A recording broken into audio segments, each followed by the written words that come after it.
Welcome back. Social media पर झूठ के फितने का खात्मा करेंगे, वज़ीर-ए-आज़म का एपेक्स कमेटी इजलास से खिताब। शहबाज शरीफ ने कहा कि इस्लामाबाद पर चढ़ाई के बाद सोशल मीडिया पर तूफान आ गया।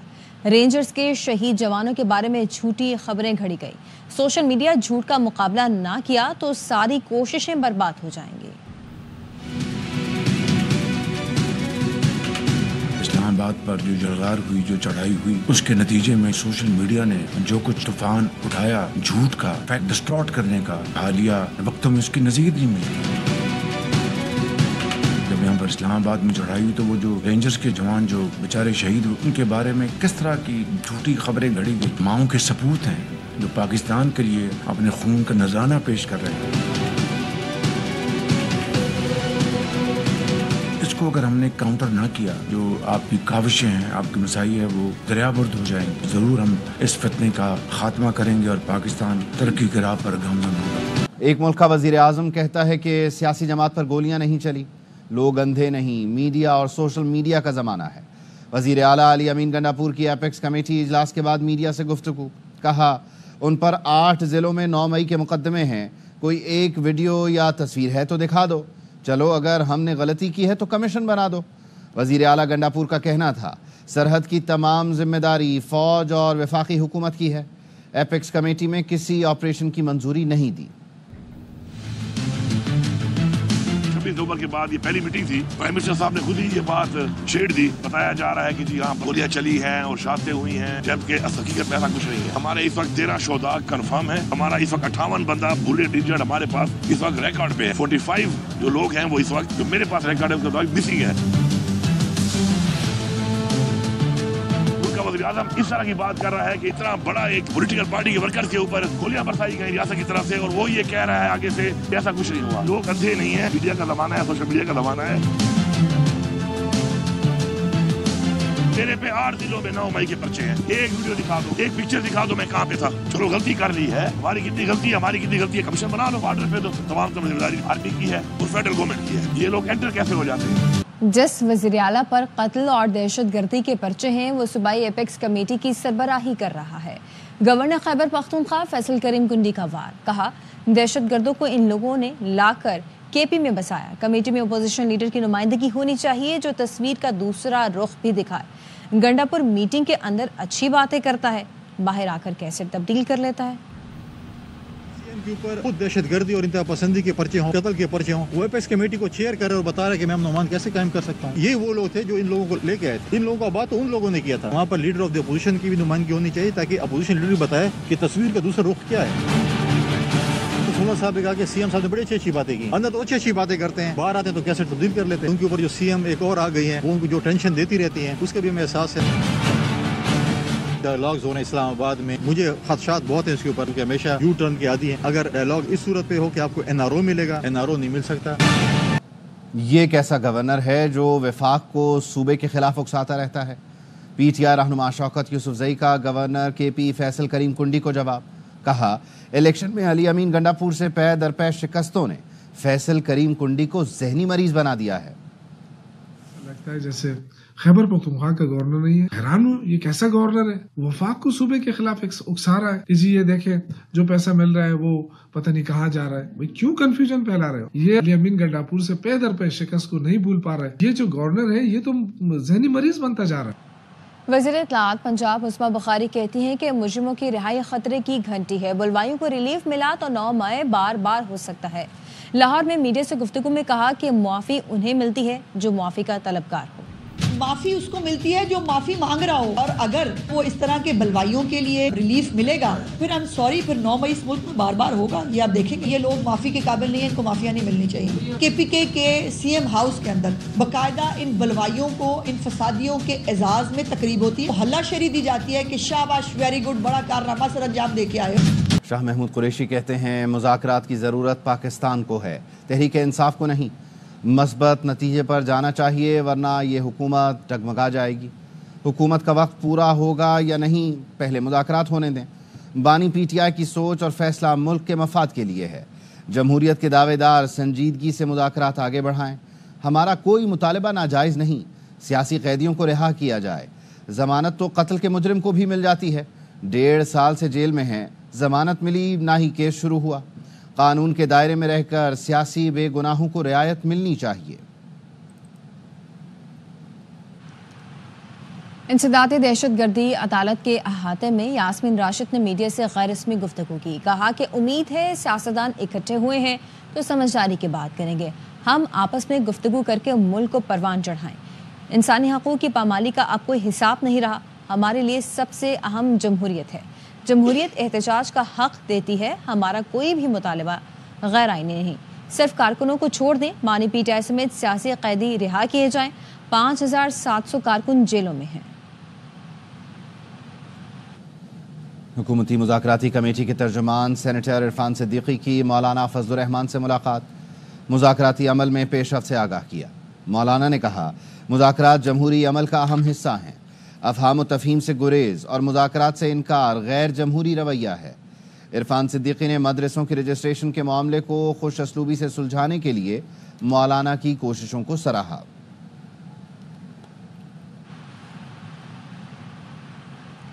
नून लीग के नुमाइंदों के रवैयों में तब्दीली नहीं आई। जिन अफराद को रिहाई मिली उनकी सजाएं खत्म होने वाली थीं। पीटीआई रहनुमा मेहर बानो कुरैशी कहती हैं कि मुज़ाकरात से सियासी कशीदगी में कमी आती है तो सबको खुशी होगी। मुज़ाकरात के बहाने सियासी कशीदगी में कमी आती है, हर पाकिस्तानी को खुशी होगी। PMLN के नुमाइंदे जिस तरह की सख्त ज़बान वो इस्तेमाल करते हैं तो उनके रवैयों में तब्दीली नहीं आई।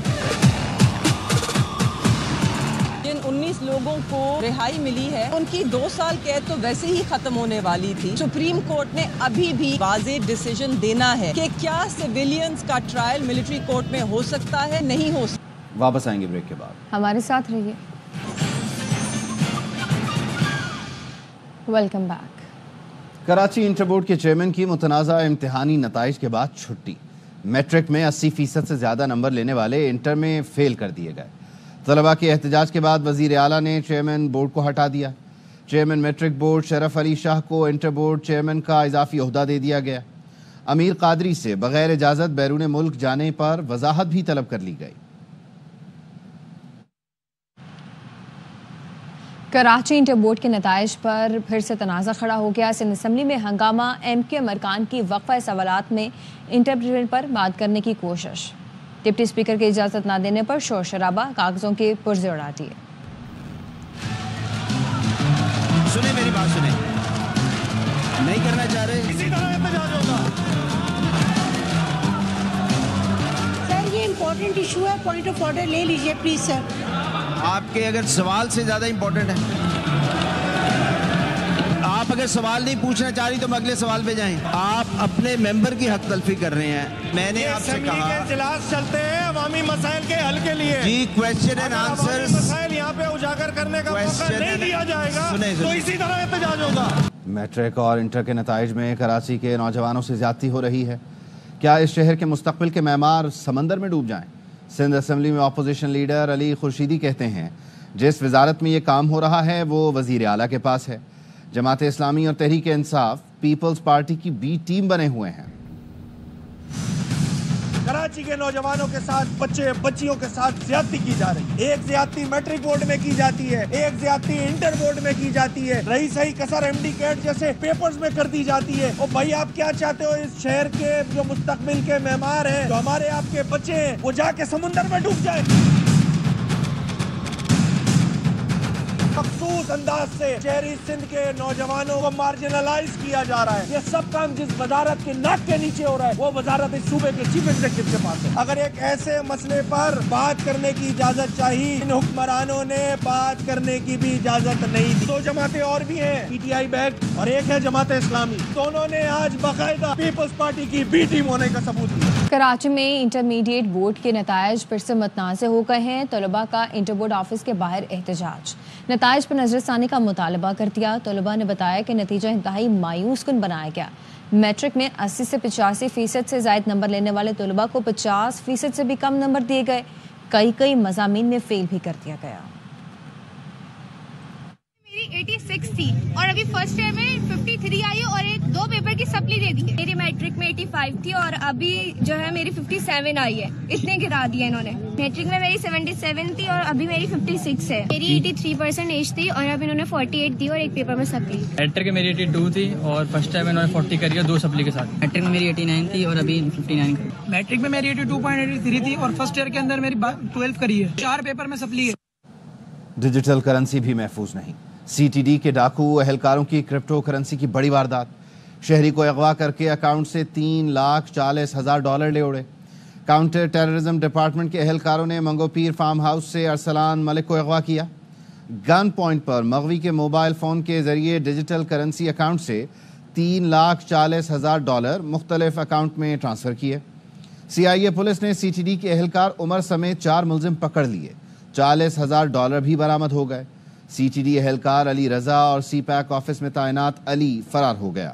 वारदात में CPAC अफसर और सीटीडी पुलिस की गाड़ियां इस्तेमाल हुई। SSP अनिल हैदर का कहना है वारदात में मुलव्वस पुलिस पार्टी सीटीडी अफसर राजा बशीर की सरबराही में काम कर रही थी। जराए का कहना है डकैती में CPAC ऑफिस में तैनात राजा फारूक भी मुलव्वस है। मुल्क भर में सर्दी ने डेरे डाल लिए। बालाई इलाकों में बर्फबारी से पहाड़ों ने सफ़ेद चादर ओढ़ ली। स्वात में 2 दिन से बर्फबारी का सिलसिला वक्फे से जारी है। कालाम में 2 फीट तक बर्फ पड़ चुकी है। सड़कों से सफाई का काम जारी है। वादी चित्राल भी बर्फ से ढक चुकी। स्कर्दू में शदीद बर्फबारी के बायस मौसम मजीद सर्द हो गया है। स्कर्दू के बालाई इलाकों में दर्जा हरारत -13 तक गिर गया। बलूचिस्तान के मुख्तलिफ अजला में भी बारिश और बर्फबारी का सिलसिला जारी है। सर्दी की शिद्दत भी बढ़ गई। कराची में भी ठंड बढ़ गई। कम से कम दर्जा हरारत 10 डिग्री रिकॉर्ड किया गया।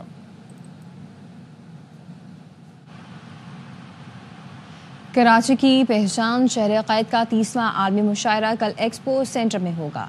पाकिस्तान समेत दुनिया भर से मारूफ शायरा अपना कलाम पेश करेंगे। डॉक्टर पीरजादा कासिम रजा सदीकी ने कहा कि शहर क़ैद का मुशायरा बड़ी तहजीबी रवायत का तसलसल है। मुशायरे के मुंतज़िम आला मोहम्मद अहमद खान ने बताया कि 15,000 से ज़्यादा सामीन आने की तवक्को है। मुशायरा बड़ी तहजीबी रवायत का तसलसल है। पाकिस्तान का सबसे बड़ा मुशायरा, इतने बड़े पैमाने पे कोई मुशायरा यहाँ नहीं होता। जो लोग इसमें शरीक होते हैं और या नहीं हो पाते, वो आना चाहते हैं, वीज़े नहीं मिले, कुछ और नहीं हुआ, वो बहुत दिलचस्पी के साथ इस मुशायरे में शरीक होना चाहते हैं, इसलिए कि ये हवाला है। ये मुशायरा एक अदबी त्यौहार बन गया है इस कराची के लिए। पिछली बार भी तकरीबन 15,000 अफराद थे और पूरी दुनिया से लोग आए थे। हमारी ख्वाहिश सिर्फ ये कि हम इस शहर को एक अच्छा बेहतरीन मुशायरा दे सकें। वापस आएंगे ब्रेक के बाद। Welcome back. खबर है कराची से, जहां कोरंगी 3 नंबर में डकैती मुज़ाहमत पर फायरिंग हुई है। नौजवान कत्ल हुआ है। नौजवान साहिल पर घर के बाहर फायरिंग की गई। सलमान लोधी हमारे साथ हैं, हमसे तफसील जान लेते हैं। सलमान बताइए, अब तक क्या पता चल रहा है?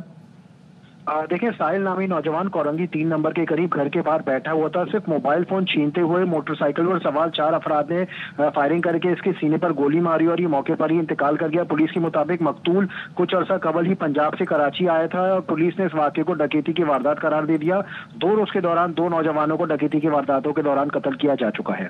ठीक है, बहुत शुक्रिया आपका सलमान लोधी। शिकारपुर में तावान ना देने पर डाकुओं ने मगवी कत्ल कर दिया है। अब्दुल गफ्फार को 24 रोज कबल अगवा किया गया था। डाकू लाश इंडस हाईवे पर फेंक गए हैं। इस बारे तफसीलात क्या हैं जानते हैं आगा इसरार से। आगा इसरार, बताइएगा इस पर।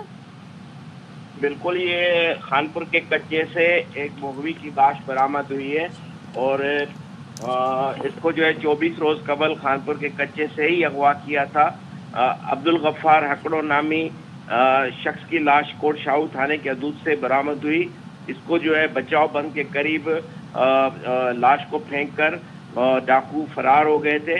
मगवी अब्दुल गफ्फार की आज़ादी के लिए डाकुओं ने 40 लाख रुपए तावान तलब किए थे। लवाहिकीन गुर्बत के बायस तावान अदा न कर सके, जिस पर डाकुओं ने उसे कत्ल करके जो है वो खान ठीक है, बहुत शुक्रिया आगा इसरार। न्यूज़ बुलेटिन से फिल वक्त इतना है। देखते रहिए ARY न्यूज़।